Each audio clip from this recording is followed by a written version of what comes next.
మరి మామూలుగా అన్న ఇంటి పేరు తనగాని అన్నకు తన లేదు మన లేదు, ఎవరు కష్టపడినా చూడలేదు. ఎంతలో పుచ్చకాయ ఇంత కొద్ది తీగినే ఉంటది అనమాట. తీగేమో చిన్నది, పుచ్చకాయ ఇంత లావుని ఉంటుంది, కానీ ఆ మాదిరి నిండేమో ఇంతే ఉంటాడు. కానీ ఈ పుచ్చకాయ ఊరు ఇంత పెద్ద తిన్నా కూడా ఏ ప్రయోజనం లేదు. ఆ మాదిరి అయిపోయింది మన బతుకులు. కాబట్టి బీసీ అందరూ ఒకసారి గట్టిగా చెప్పట్లమ్మా. ఈ జ్యోతి మన బీసీ బడుగు బలహీన వర్గాలు ఆశా జ్యోతిగా మారాలని అందరూ గట్టిగా ఒకసారి చెప్పట్లు.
Okay sir, okay sir.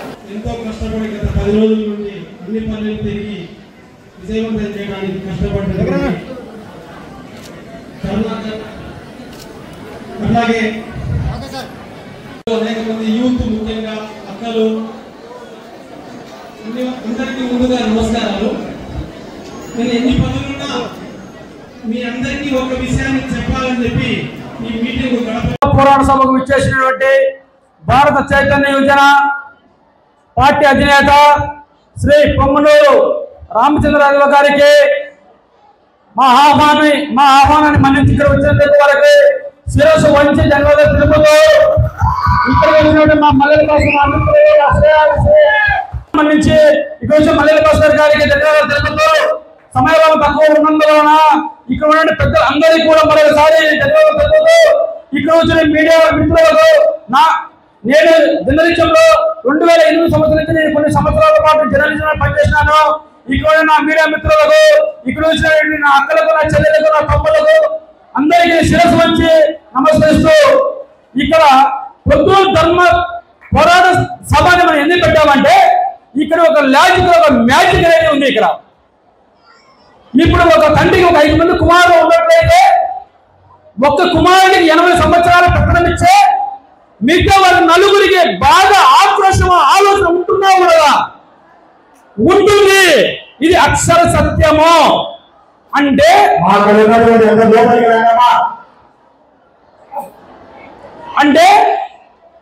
ఈరోజు రాజకీయాలనే నాకు పడవు. వాస్తవంగా రాజకీయాలు అన్ని కుళ్ళిపోయినవి, మంచి రాజకీయాలు లేనే లేవు. ఈరోజు రాజకీయం వైపు ఎందుకు అడుగు వేయాలని అనుకున్నానంటే, తెలంగాణ ముఖ్యమంత్రి గౌరవనీయులు రేవంత్ రెడ్డి ఒక సంచలనమైన వ్యాఖ్యలు చేసినాడు.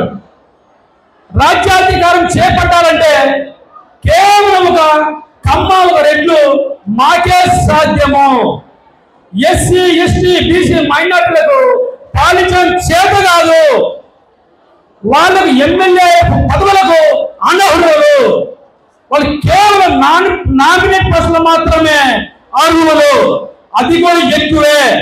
అంటే నాయకత్వ లక్షణాలు మా యొక్క రెడ్ల కుటుంబంలోనే, మా రెడ్ల యొక్క రక్తంలోనే ఉందని చెప్పేసి బహిరంగ మాట్లాడుకోవడం నాకు చాలా బాధ అనిపించింది. ఇక్కడ విచ్చేసిన పెద్దలకు, నా అన్నదమ్ములకు, అక్క చెల్లెళ్లకు, యువతకు, ప్రతి ఒక్కరికి పేరు పేరున హృదయపూర్వక ధన్యవాదాలు తెలియజేస్తున్నాను. ఈరోజు మొట్టమొదటిసారిగా ప్రొద్దుటూరుకి విచ్చేసి మంది పెద్దలను, మిమ్మల్ని అందరినీ కలవడము, మాట్లాడటము చాలా ఆనందంగా ఉంది. రాష్ట్రంలో ఎన్నికల వాతావరణం వేడెక్కింది, రాజకీయం వేడెక్కింది. పార్టీలన్నీ కూడా భారీ బహిరంగ సభలు నిర్వహిస్తున్నారు, పొత్తుల గురించి చర్చలు జరుపుతున్నారు, మేనిఫెస్టోల గురించి చర్చలు జరుపుతున్నారు. ఇప్పుడు ప్రభుత్వం అధికారంలో ఉన్న పార్టీ మళ్ళీ ఏ విధంగా అధికారంలోకి రావాలని నానా రకాలుగా తంటాలు పడుతూ బహిరంగ సభలు చేస్తున్నారు. మిగిలిన పార్టీలన్నీ కూడా ఏ విధంగా అధికారంలోకి రావాలని అన్ని రకాల ప్రయత్నాలు జరుగుతున్నాయనే విషయాన్ని మనం ఈరోజు చూస్తున్నాము. ఈ రాష్ట్రంలో ఇప్పుడున్న పార్టీలన్నీ కూడా ఏ విధంగా ఈ రాష్ట్రంలో ప్రజల్ని మభ్యపెట్టాలి, ఏ విధంగా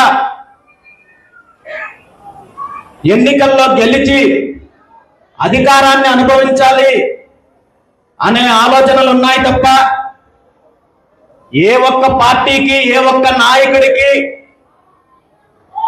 మేము అధికారంలోకి వస్తే ఈ రాష్ట్రంలో రైతాంగానికి ఫలానా మంచి చేస్తామని చెప్పే ఆలోచన రాలేదు.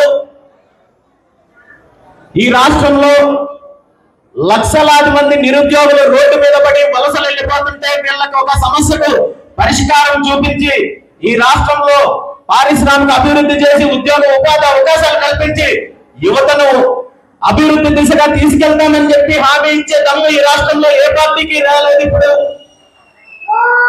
ఈ రాష్ట్రంలో మహిళా సాధికారత సాధించి మహిళలకు అన్ని రకాలుగా అండదండలుగా ఉంటామని కానీ, మహిళలకు ఆర్థిక స్వాతంత్రం కోసం, మహిళా సాధికారత కోసం కృషి చేస్తామని చెప్పి ఆ దిశగా ముందుకొచ్చే పార్టీలు ఈరోజు ఈ రాష్ట్రంలో ముందుకు రావడం లేదు.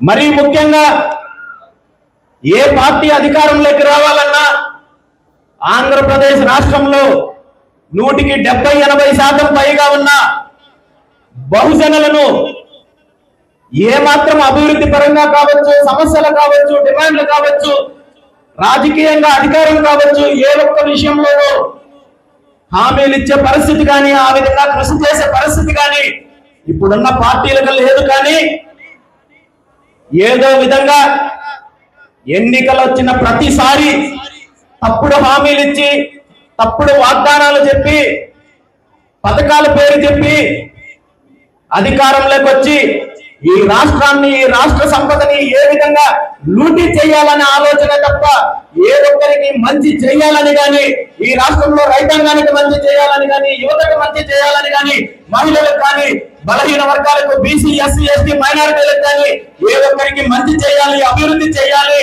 అధికారంలో భాగస్వామ్యం కల్పించాలనే ఆలోచన ఏ ఒక్క పార్టీకి లేదనే విషయాన్ని ఈ రోజు మనం గుర్తించాలి. ఈ రాష్ట్రంలో అన్ని రకాలుగా మార్పు రావాలంటే, వ్యవసాయ అభివృద్ధి జరగాలంటే, రైతులకు మంచి జరగాలంటే, యువతకు ఉద్యోగ ఉపాధి అవకాశాల ద్వారా యువత అభివృద్ధి చెందాలి, వలసలు అరికట్టాలంటే, బడుగు బలహీన వర్గాల అభివృద్ధి చెందాలంటే మనం చేయాల్సింది ఉద్యమాలు కాదు, పోరాటాలు కాదు, ప్రభుత్వాలను డిమాండ్ చేయడం కాదు, తిరుగుబాటు మొదలవ్వాలి. ఆ తిరుగుబాటు రాజకీయ తిరుగుబాటు చేసినప్పుడే ఈ రాష్ట్రంలో మార్పులు వస్తాయి.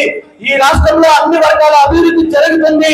ఈ రాష్ట్రంలో రైతాంగానికి మంచి జరుగుతుంది, మిగిలిన అన్ని వర్గాలకి మంచి జరుగుతుందనే సంకల్పంతో, ఒక ఆశయంతో ఆవిర్భవించిన పార్టీ భారత చైతన్య యువజన పార్టీ అనే విషయాన్ని ఈ రోజు మీ అందరికీ తెలియజేస్తున్నాను.